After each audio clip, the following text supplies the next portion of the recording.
Hi, I'm Yue Xu. And I'm Julie Kraftchick. We're active daters turned dating insiders. Here to dive into everything modern dating and relationships. Welcome to DATEABLE.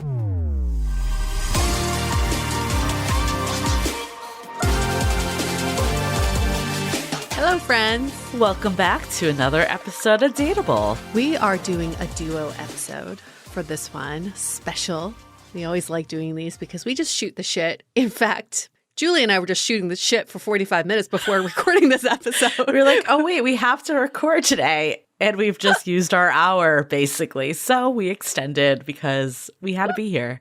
Because this is a really good topic. We're excited about this. It's going to be fun. I'm laughing so hard because we have our headphones on. We're set up to record. And then we have this whole unrecorded conversation, which could have been a very good podcast episode. So we'll save that for another time.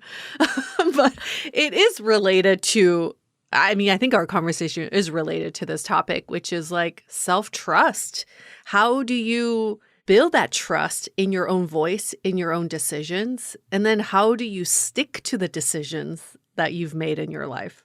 And Yue and I have been talking about this for a bit now because I think we actually think this is a huge problem in our culture today, that we've outsourced our intuition. We've looked to other people to make decisions for us, thank the internet, all the different peanut galleries out there. There's no deficit of information, especially the age of AI. You can literally get anything in a second. But is that actually what's going to help you? Is that information good for you, or is it just generic and nothing to do with your situation? And we've marketed this as efficiency. If you outsource the decision-making to AI or something else, then you've cut down time and you can work on things that you really want to. Well, part of the decision-making process and sitting with how you feel is part of the experience of being a human.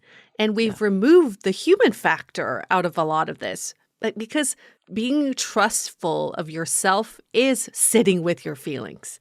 And that is a very hard thing to do for many people. And that's not to say you can never seek advice again. We're not saying that. It's more of just how do we tune in with our situation, our feelings, the ability to hear your own voice clearly, especially when everyone else is louder. I think that is such a good way of putting it, is that there's so many voices happening at the same time. And how do you still hear yourself within all that noise? So much noise. And you can't turn it off. You're being bombarded with unsolicited advice and tips every day, especially if you scroll on social media. And a lot of times is contradicting viewpoints. And it brings us to a point of inaction because we are pulled in multiple directions. On top of that, we've got what society's telling us to do, what our friends are telling us to do, what our parents' opinions are. Then you sit there, you go, oh shit. I don't know what I'm supposed to feel or what I'm supposed to do, so I'm just going to take no action. That is the safest place to be. I think at the core of self-trust is, what do you feel? What do you want? And then what doesn't sit right? What doesn't feel aligned for you?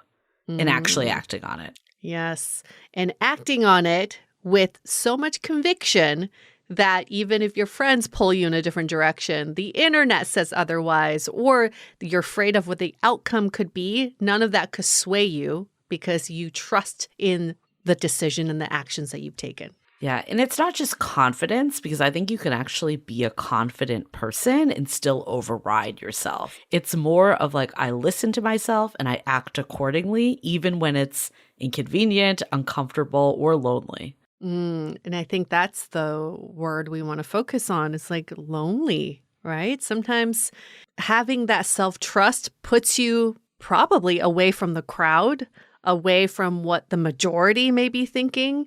And it is a lonely place to be, but also it is the most confident place that you'll ever feel. I think it's especially important when there's so much negativity happening. And I'm not saying you have to be, toxic positivity or anything like that or fake, but I know for me, like sometimes when I start to see all these other experiences, I forget my own lived experience. Like I'll use an example. It's not even dating, it's job searching.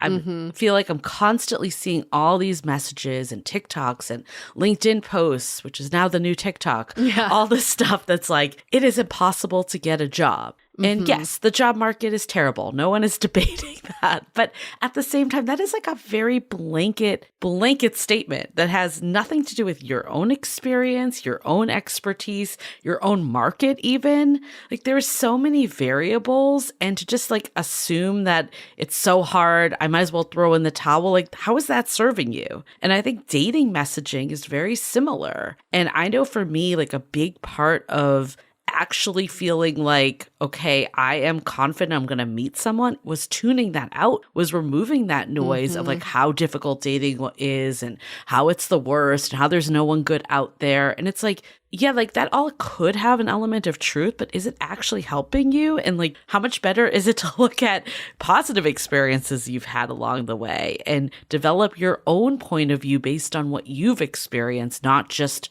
what others are echoing? That fear mongering is what brings us into a state of inaction. We see that so much with dating. It's like we hear the 20-year marriages that fall apart because of infidelity, or the toxic relationships, or do you know who you married, or do you know who you're dating? All those fearful it's clickbait, right?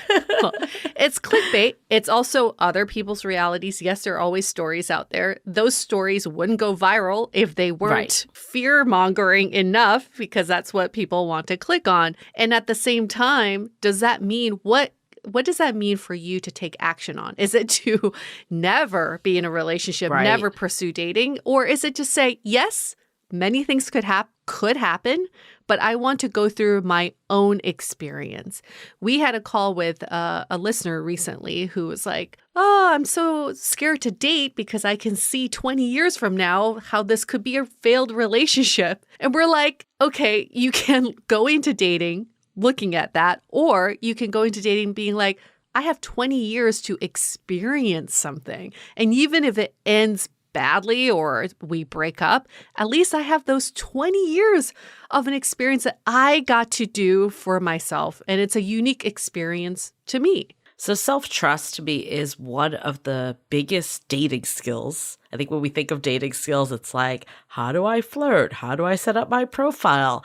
How do I like do all this like more, surface level skills? But I actually think the things that really move the needle are stuff like building trust with yourself and having that compass that you can tune in on. You can hear again, you can crowdsource. We're not saying like never hear an opinion again, but like you still can tune in and be like, what works for me based on all the info I'm hearing. So we want to get into why this is so important in dating in more depth.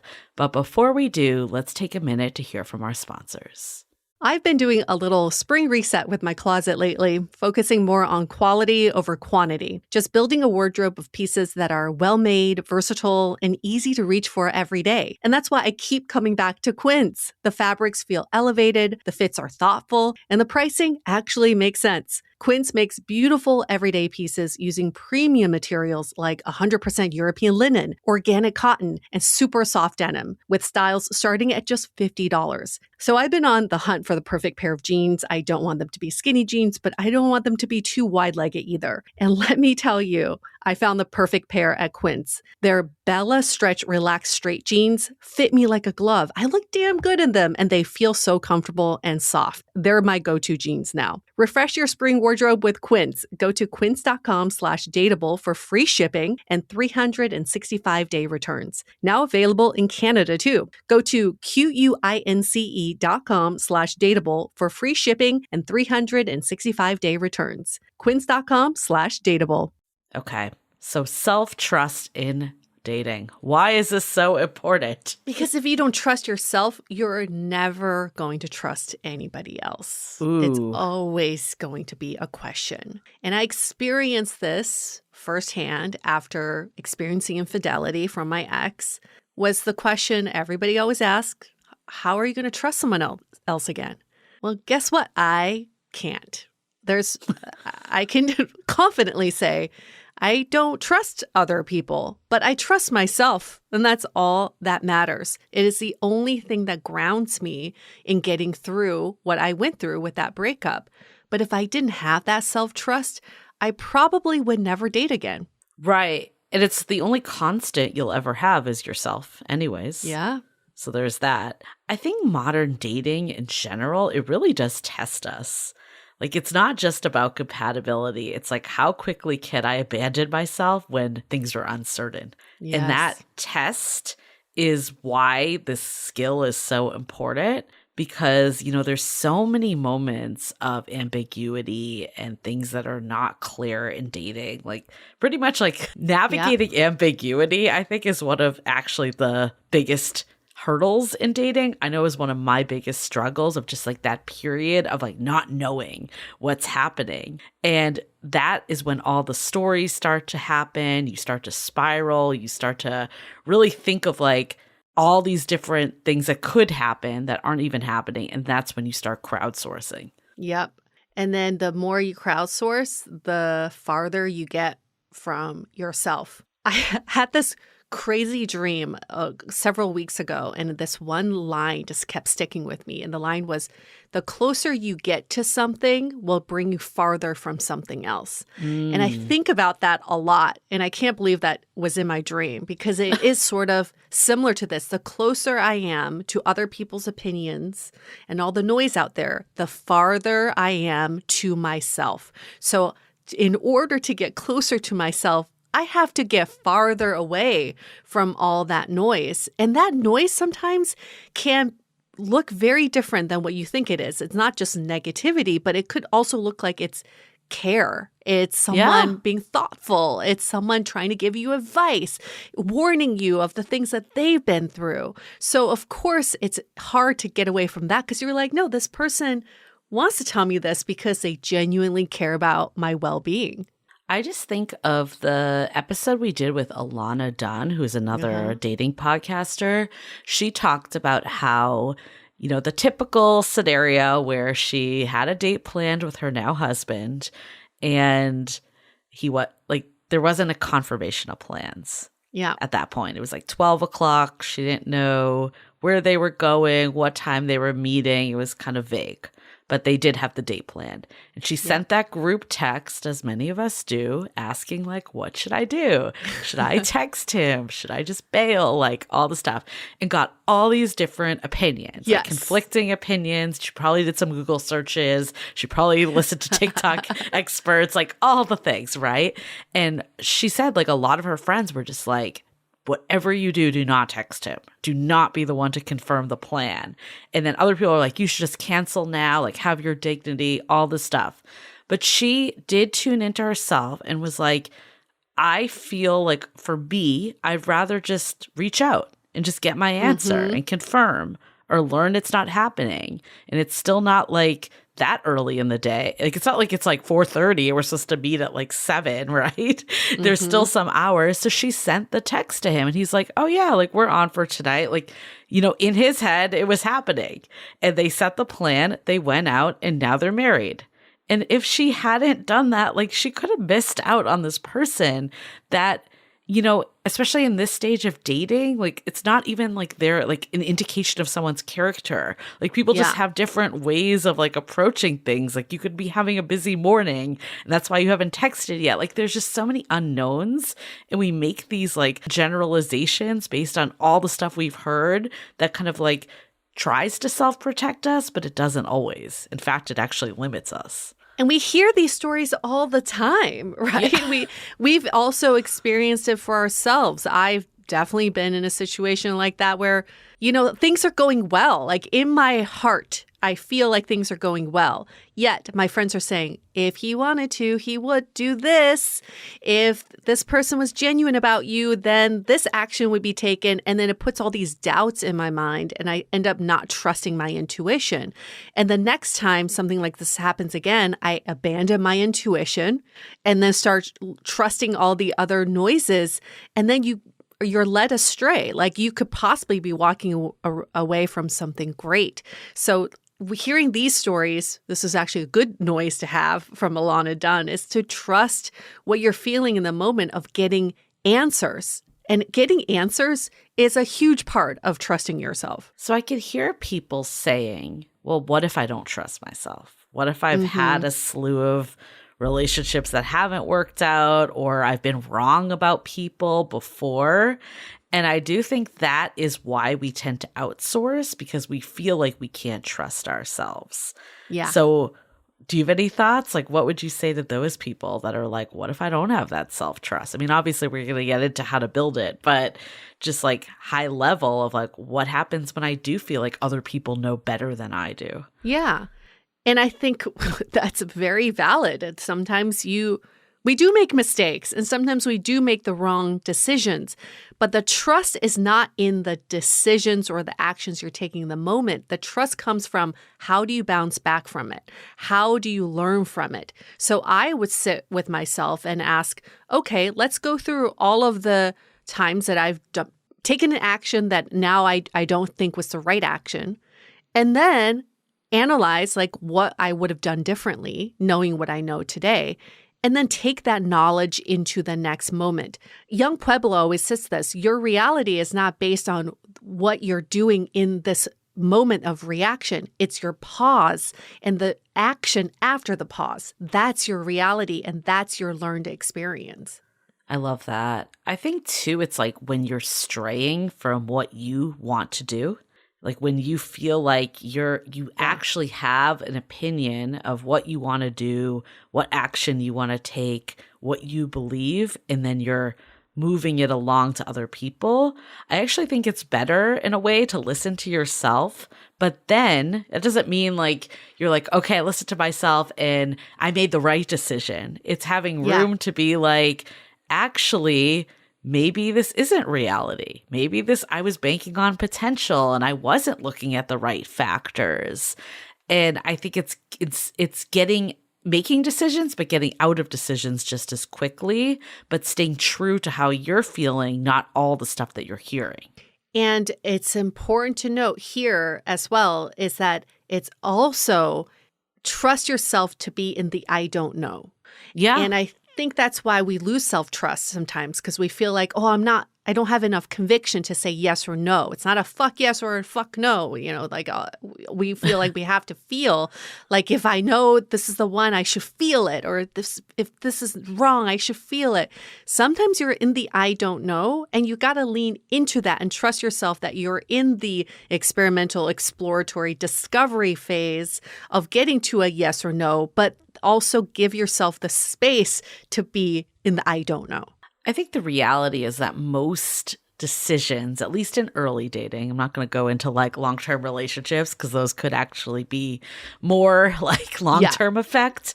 Yeah. But in early dating, like I'll use the example that Lana Dunn's story, right, of sending the text to confirm plans. You're not saying like, I know this is my person for sure.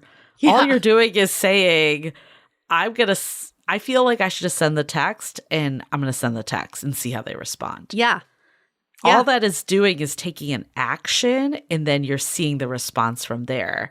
I guarantee you, if he was going to bail, that guy, her now husband was going to bail on plans with her, it wouldn't have mattered if she sent the text or not. No, exactly. Like that wasn't what made it happen. I think we think a lot of times like if I do the wrong action, it's going to change the discourse. Yes. And it's like, if they're going to ghost you, sending the text isn't going to change that. If anything, now they'll just maybe feel a little bad. You know, like it's not like there's going to be a huge change of course because of that action.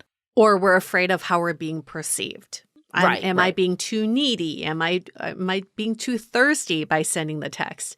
I like to channel my mom, 74-year-old mom. We were at the dealership the other day. She went up to some random guy, not even in uniform, and was like, "Where's the coffee in your waiting area?" And the guy's like, "I'm a customer. I'm like trying to buy a car." She's like, "Cool."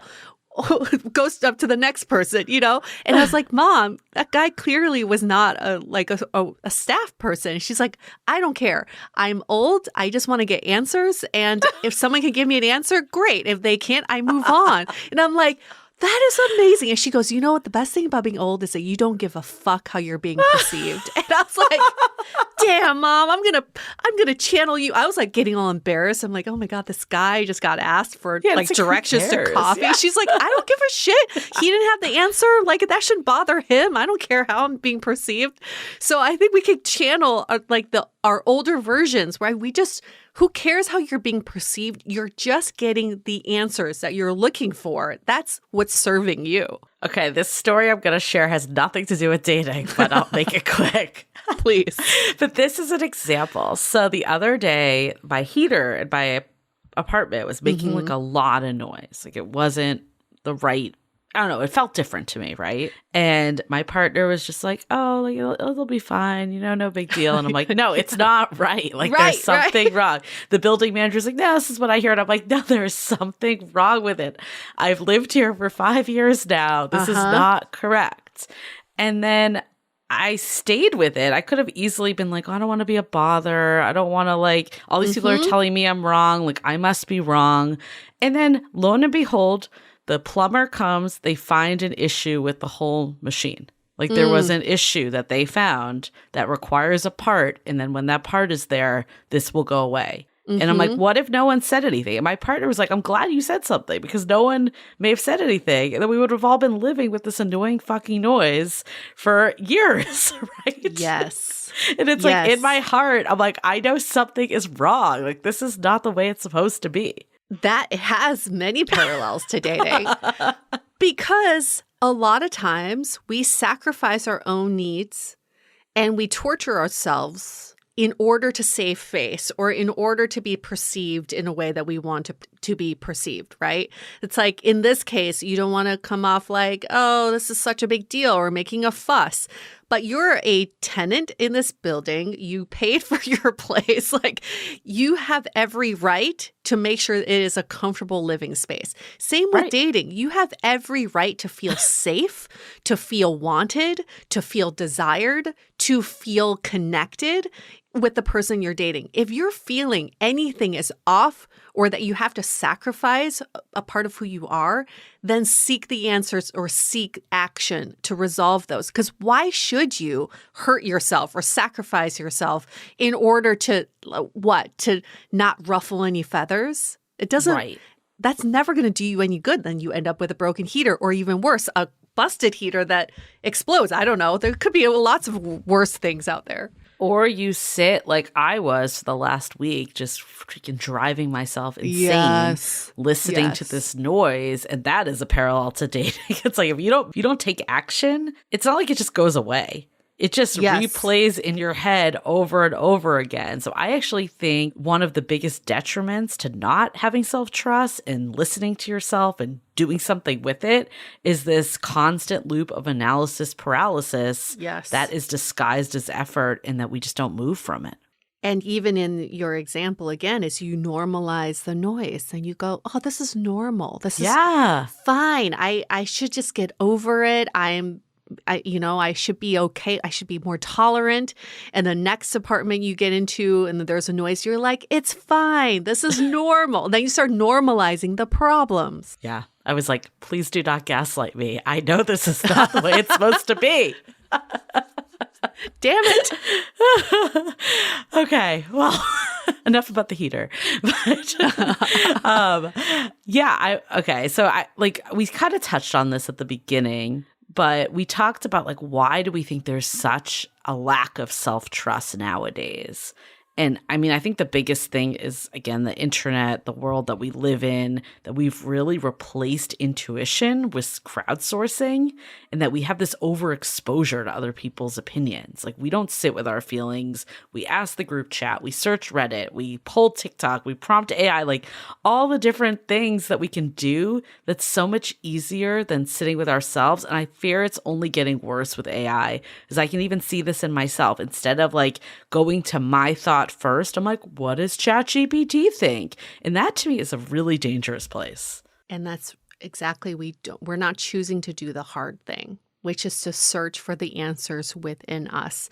That means we have to feel the feelings, we have to do the work, we actually have to sit in silence, which is something I haven't done in a while. I don't know about you, Julie. Like, I can't remember what it felt like to sit in silence without a screen around me and to really go into the depth of what you're trying to get at. Like, that's really hard to search for answers. It's way easier to just put in a prompt, get a few nice words back and go, yeah, that's probably what I'm feeling. You gaslight yourself by doing that. Yeah. I think it's all about speed too. It's just we live in this world that everything is so instant that we just want the quick answer, the fast answer, the right answer. And the reality is like that's not always what's most accurate for us and best for us. Sometimes it does take sitting in something for a couple days, a few hours, a week, months, like whatever it might be, pending the situation. Don't sit for months if you should text someone. But in general, the larger things. And I think like we are all looking for this like perfect text or right timing or guaranteed path to a relationship. But it just doesn't work like that. There isn't like a universally right move. It's only what's right for you in that moment.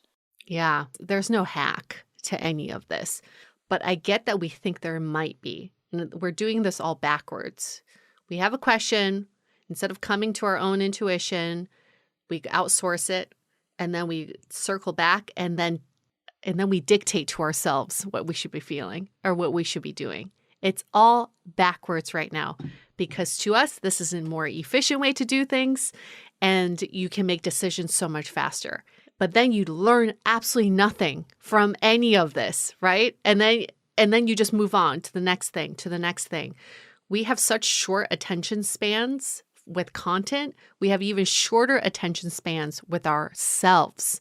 And we're just begging everyone to scroll on TikTok, but can you spend a little bit more time with yourself because you deserve that? I think this is why people love rules and dating rules do so well too. Like don't double text. If it's not a hell yes, it's a no. If they wanted to, they would. All these like blanket statements because it feels empowering. It feels like I'm doing the right thing. Yeah. But it's so nuanced. Like there's... it just doesn't make sense. And I feel like, why does this rule overtake how you're feeling? Mm-hmm. Like if you text someone one night and then they don't respond and then you want to text them again, like why would you sit with that for like 4 days when you could have just sent them a text? I know. Well, you know, what's funny about that is that we have such short attention spans and we want things to move fast. Yet in dating, we spend so much time in the inaction. Yeah. And waiting. The passive dating time. Yeah. And the analyzing and the crowdsourcing. It is wild how much time we waste on the things that actually don't matter. That actually was the thing that made dating for me so much better the last time around. Like that single-handedly removed all the stress and the anxiety and the feelings that I once held so tightly in dating is that I got rid of all that passive dating time. Yeah. Of the analyzing, of the talking to friends, of, you know, researching and going with like all these other ideas other than my own. And we'll get into this more like when we talk about solutions a little later on, but going to the source instead of spending all this time with others and in your head was the best thing I ever did for my dating life. Like making it a pact with myself. Like I'm not going to text my friends about dating. Like I'm not going to talk about it until there's something to like really talk about. I think we just have this behavior trend where we feel like we need to know what other people have done or would do. And then we make a decision based on what other people would do. You see the same thing in fashion. I saw this amazing defluencing trend that's happening. And this woman was like, yes, maroon's a color that's in if that's your color. Right. But if you look like shit in maroon, don't fucking wear a maroon, right? Like, why are we influencing this blanket trend to everybody? It's not a one size fits all. So yes, like this could have worked for this couple, but why could it also not work for you? why don't you go based on your own season of colors that you would be good in and not based on what like millions of other people are wearing because they think it's a trend? That's such a good analogy for dating. Right.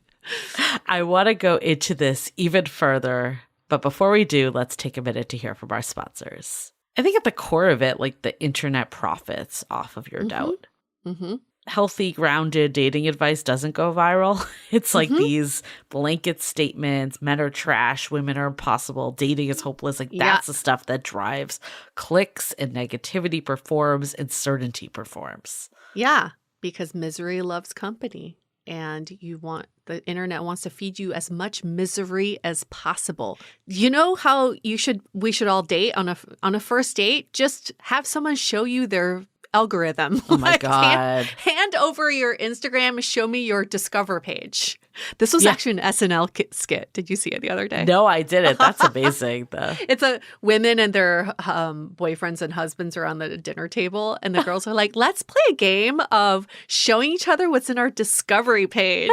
And she's like, I've got kittens. And the other girl's like, I got cute babies. And the guys are like, hell no, I don't want to play this game. I don't want to show you. So good.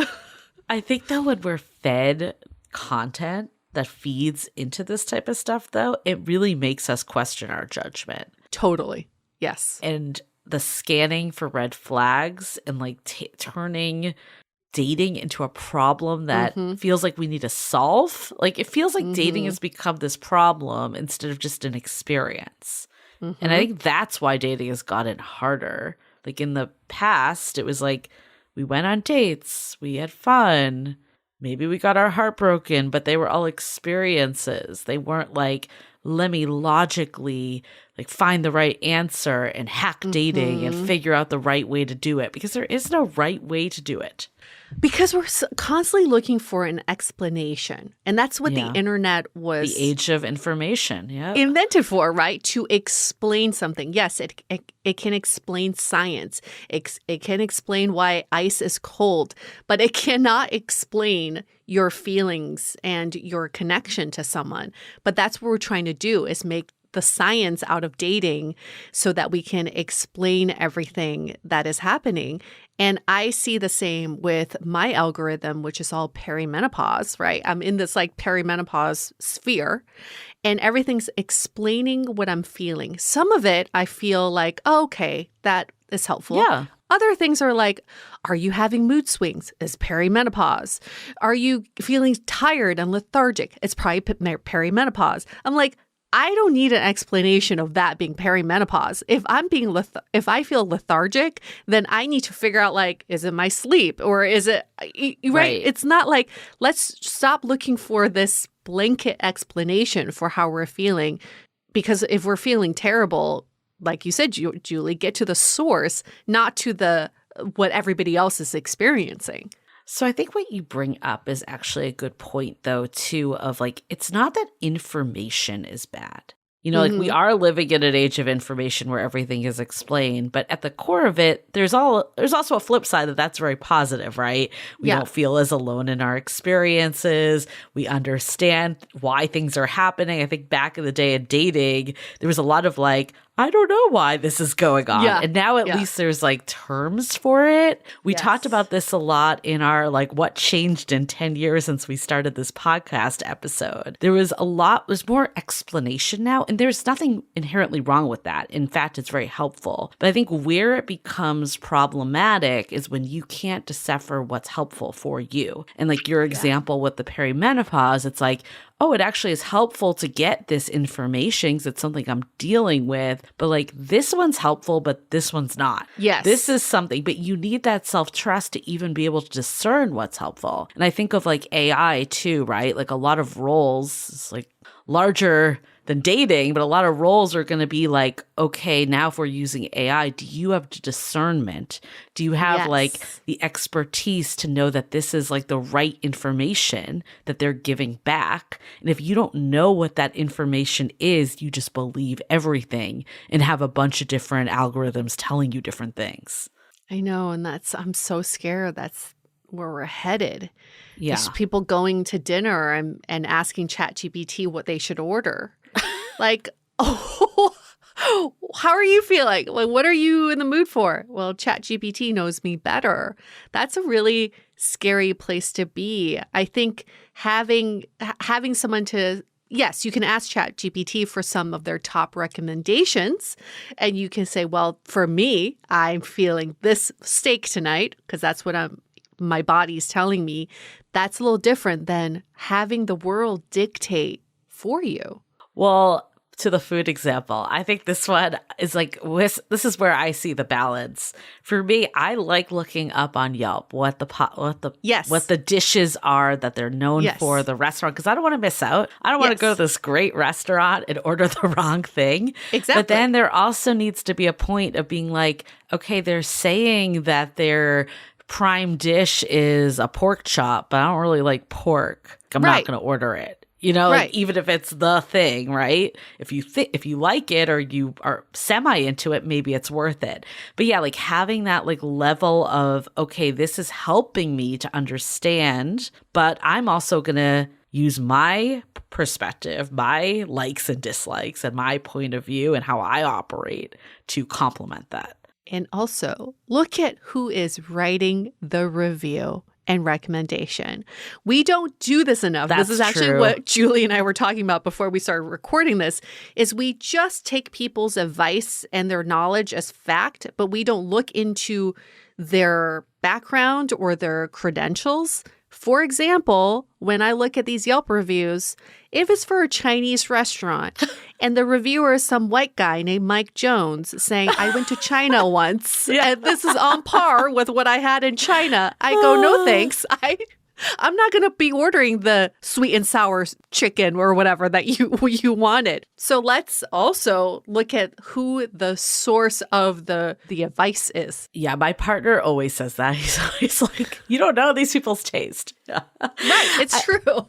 I think the other piece too in this age of information and kind of the therapy generation that we're in, and again, this is all positive that we have a lot of self-awareness. We have a lot of language, but I think sometimes we actually confuse self-awareness with self-doubt.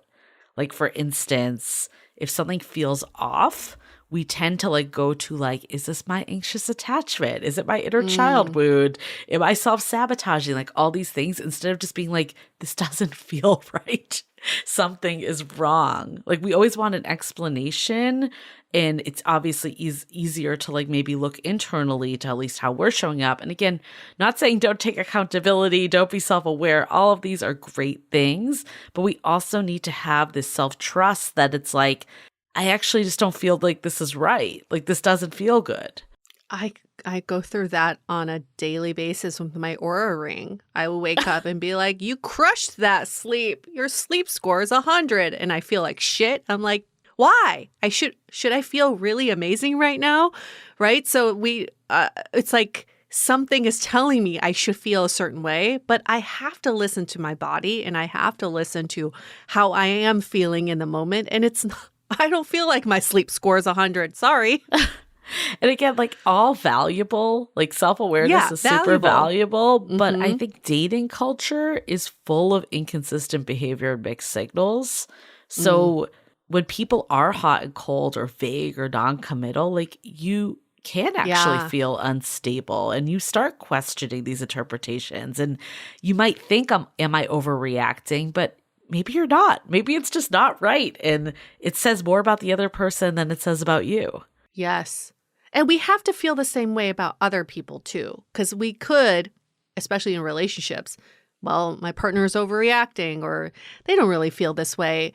We discount other people's feelings too based on how we feel. And in dating, we really got to show that grace to other people and say, you know what, I interpret this as overreacting, but that's their reality. They're truly feeling this right now.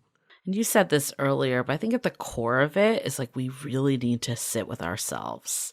And instead of expecting the instant answers or feedback or opinions, like have that muscle that's like, let me think about how I feel. Yes. Sit with that for a bit. Pause. Yeah. The pause is so powerful. But we're also living in an age where everybody's telling you, you got to make decisions fast. You got to have conviction. You got to make the decisions fast. Well, I think the fastest decision we can ever make is to say, let me pause and think about that. Yeah, and that truly is the way to regain the self-trust. So we're going to go into action now because we want to leave people with the ability to make some small tweaks that actually help build this muscle. And I think the first part is really just like paying attention. I think with a lot of stuff, the first step is awareness of just tracking when you override yourself. Like, what are those moments that you felt uneasy, but you ignored it? Or you said yes, but you meant no? Or you stayed longer than you wanted to? Like, noticing this gap is the first place to start, because without even the awareness, like, how can we get to the root of like strengthening this? Exactly. And then step number 2 is just make small promises to yourself so you can build that trust with yourself as well. Like, one small promise you can say is, I would never ghost anyone. Yes, you can't control other people ghosting you, but if you make that promise to yourself and you keep that promise, you end up being that identity of like, I'm the type of person who never ghosts. I may encounter other people who do, but I will never do it. But you also can make promises based on other people's behavior. You can't control their behavior. Yeah. But you can say, like, if they cancel again, I'm out. If, like, I'm not going to respond when they text me at 2 a.m. and I haven't heard from them all week. Yeah. Like, that's a choice too. And follow through with it. Really hold yourself accountable for following through. None of those exceptions where you go, well, in this case, nuh-uh. You're going to have to follow through, hold yourself accountable, so therefore you trust yourself to do this again next time. Okay, we're going to take a little quick break here to hear a message from our sponsors. We talk a lot on Dateable about being present in dating, but let's be real. That's hard when your phone is basically a third wheel. Enter Brick. Brick is a simple device that helps you put your phone down when you actually want to be in the moment. You just pair your phone to Brick and it locks you out of distracting apps, and suddenly you're not doom scrolling while your date is telling a story about their childhood dog. Whether you're on a first date, having a real conversation, or just trying to stop checking your phone every 30 seconds, Brick creates boundaries with your tech without asking you to delete everything or go full digital detox. Dating is about connection, not notifications. So if you want to be more present and honestly more attractive, check out Brick. Go to getbrick.app/dateable to get 10% off. That's getbrick.app/dateable to get 10% off. The next actionable thing that you can do is anytime you go to say, what does this mean? Turn it to, how did this feel? I feel like we've become obsessed with decoding behavior. Like, did I miss a red flag? Are they a narcissist? All these things that are putting a label on it. But how do we just start to tune in with ourselves and say, did I actually enjoy being with this person? Do I feel good in their presence? Do I like the side of me that's coming out? All of these are, how do I tune into my feelings? And I know for me, this was such a game changer. Like, I've told this story before, but like before I met my husband, there was this guy that, you know, just came in hot and then kind of disappeared. And I started to go down that loop of like trying to understand, like, I know work is busy. I know he said like he has a family member that's like not doing well right now, like all this logical stuff. Yeah. And then I had to be like, this doesn't feel good to like be dismissed. If you have stuff going on in your life, there's a way to handle it that someone doesn't feel that way. Like, I feel like I'm not a priority at all. Like, I feel like you don't care if you see me ever. And that's not how I want to feel in a relationship. And it was my cue to leave, to be like, I'm going to go find someone that I don't feel this way around. Yeah. And the old Julie would have been like, what does this all mean? Is he love bombing me? Or is he playing hard to get? Or maybe I'm texting too much, or I'm doing something, or maybe it's just my anxiety or my inner child wound or whatever. Yeah. It's my inner child coming out to say, save me. It's that one time when my mother abandoned me at the grocery store. Like, you can go into this endless loop of trying to explain or sit in your reality, which is, this doesn't feel good. I don't feel safe. I don't feel seen. I don't feel prioritized in this interaction. And I don't want that in a relationship. I mean, we talk about this a lot in our book, How to Be Dateable, but getting clarity, getting the answers you need, and using your feelings as data, not the problem to solve, but it's like confusion is my cue, or I feel anxious. What is this bringing up? Okay, I need to ask this, or I need to get clarity, or to like find the answer and to understand what this is saying about the situation. I think your feelings at the end of the day are signals, not inconveniences. Yes. Yes. And as a rule of thumb, we know we don't like rules, but here's a rule of thumb is always go to yourself first before you go to external resources. Think about what I said earlier of, are you getting closer to yourself or are you getting pulled away? Let's ground and center to yourself first, and then you can turn outward for crowdsource if you need to. But now, because you're so grounded in yourself, you won't get pulled farther away. I mean, look, everyone having friends is a lifeline. Like, it's amazing. Yeah. We're not saying that like you should abandon your friends. Like, this is one of the best sources of connection we have. But if every decision goes through them, that you're just reinforcing that you don't trust yourself to decide. Yes. And then your friends start feeling like you can't make decisions for yourself. Right. And then they're going to constantly worry about you or doubt the decisions that you do make. I just remember you telling me how you had a friend that was like sending you like 20 iterations of a text that they were going to send and like asking you for your like feedback on every last word. And it's like, if you can't make this small decision of just sending a text. Yeah. And then also from the perspective of like, now this dating experience isn't even yours and the person. Now I'm involved. Yes. Like, it's my words that are coming through, not your own words. It just doesn't set things off like in an authentic way at all. It doesn't set things off in like a way that's like two people sharing their vulnerable selves and it like coming together. It's like now we've just crowdsourced and made this like makeshift relationship. I know. I felt like I was dating the guy. Right. I was like, I'm catching feelings now. Right. And I mean, I said this before, and I think this was a huge thing for me, is like seeking clarity from the source, not the sidelines, like going to the person you're dating first. I see this so much with people that we talk to and friends, and it's like, we don't know what they're thinking. We're not them. No. Like, we can sit and analyze and hypothesize all day long with you, but at the end of the day, we don't know. Like, I think about the girl we had at one of our live events for the book. We brought someone on stage at the event we did in Neon in San Francisco.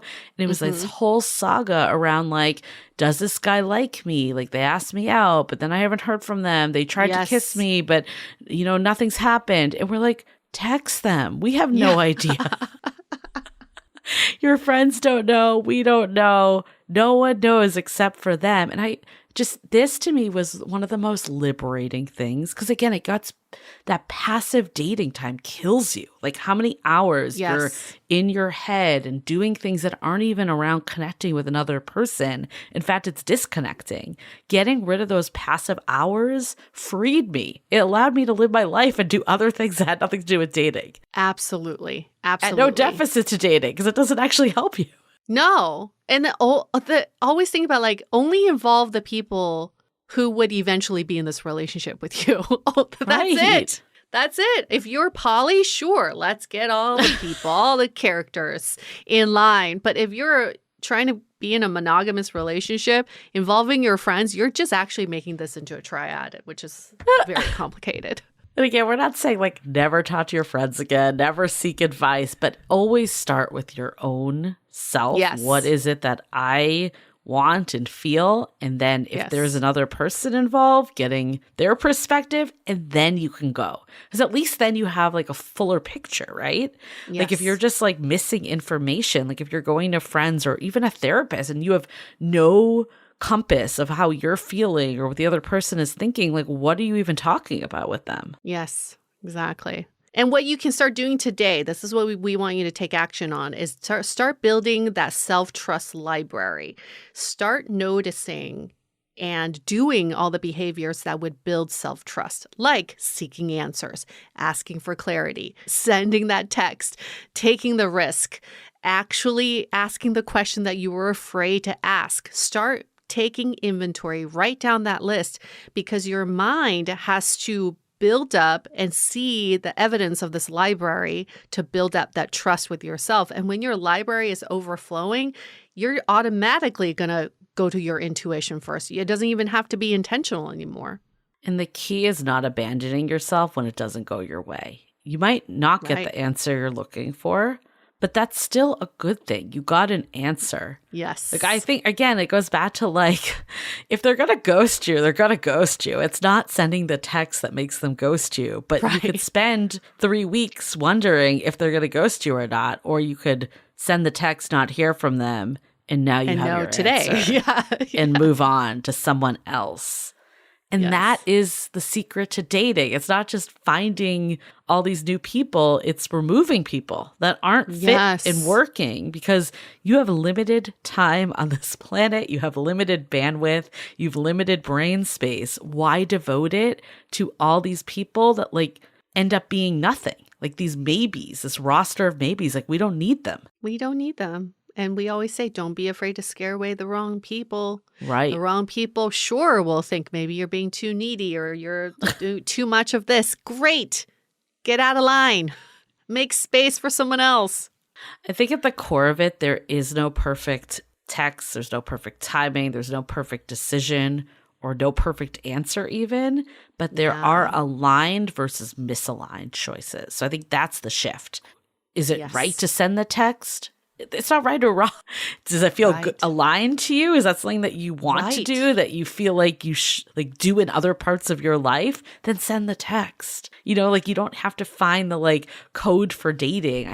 I still find dating to be, like, one of the weirdest spaces when you think about it. Because, like, what other part of life? There's so many, like, rules and guidelines and ways to act. You just do. Like, there's not so much forced criteria. Yeah. Because of all the noise that we've gotten, it makes us not do. And we just sit there with all this noise. And let's just start taking action that is, like you said, Julie, aligned with who you are. And also know that you are changing too. So maybe the next relationship or the next interaction, this may no longer feel aligned and you want to do something different. That's so okay, because you're still building that trust to know I feel myself changing or evolving into something else. And at the same time, the people who are trying to give you unsolicited advice are coming from their own experiences and their own heartbreaks and fear that may not be yours. So claim what's yours and give back what's theirs. And don't let it all muddle together. Everybody's living a very different life. Right. And self-trust is also saying, even if I choose wrong, I'll get myself out. Yeah. If I get more data that makes me realize this was the wrong choice, or my intuition is telling me something at a later date, the self-trust also works. It's getting into situations, it's out of situations. It's not so binary of once I make a decision, I'm there forever and I'm stuck. You can get out of situations. Of course, like, some are easier to get out of than others, but that's where, like, the self-trust needs to come in of, when am I taking an educated leap that feels good, that I can't control fully, versus, like, I actually don't feel good about this. Like, I feel in my heart that this person is wrong for me, but I'm staying anyways. Like, that is an example of abandoning yourself. That might actually be a hard thing to dig out of later.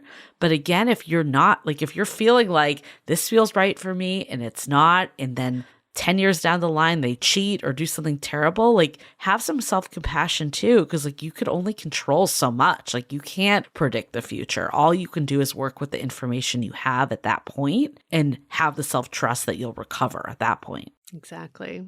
As long as you live in alignment with yourself, everything will work out. That is how the universe works. Not the other shit that you hear on Instagram and all the, manifest this and read. Sure, you can hear all the noise you want, but if you're true to yourself, everything will work out the way it's supposed to. I mean, I think the main takeaway is that Self-trust doesn't mean you're going to get it right all the time, or you won't get hurt, or you won't make mistakes. Like, it's not, unfortunately, it's not protecting you from that fully. But what it does mean is that you can trust yourself to handle whatever comes next. And that, to me, is the only thing you can do in dating and relationships, because there is no certainty. And we have to be comfortable being like, I'm going to navigate that uncertainty. Life, there's no certainty. This is skill for every part of life, not just dating and relationships. But building that self-trust shows that you can move through whatever comes your way. So take this pledge with us. I trust myself. If you're feeling that, leave us a rating and review in Apple Podcasts. Give us 5 stars, and in the body of the review, to say, I trust myself. We'll feel that. We'll see that for you. And actually, we're going to back you up on it. We'll make sure you're held accountable, but you have to trust yourself before you can start trusting anybody or anything in this world. And also leave us a comment on Spotify. We love reading the comments that people do of just how this episode is helping you, what you got out of it, any just random revelations you had, whatever it is. We love hearing from you. Sometimes we obviously know there's like millions of people listening out there, but like we forget sometimes when we're just talking for an hour prior to recording. Sometimes we forget that like we're not just talking to ourselves. So we do love to hear from you all. And also go get How to Be Dateable, our book, because I really think at the core of our book, like, spoiler alert, you're already dateable. We say that right at the beginning, so I'm not spoiling that much. But this book isn't like rules of how to be dateable. It's really coming in on this self-trust. It's really being like, okay, the world of modern dating is crazy. It's confusing. All this stuff is happening. How do I regain my own internal compass and tune out the noise that's not serving me and really focus on the things that actually move the needle and get me the answers and allow me to move on quickly if the person I was dating turns out not to be right, or double down on something because it does feel good. So that's really what we're doing with the book, and we hope that you get your hands on it, whether it's hardcover or audiobook or Kindle, all the different ways. howtobedateable.com. Fun. We're going to wrap up this episode now. Thank you all for tuning in and for trusting us for the last hour or so. Okay, we're going to wrap up this episode. Stay dateable.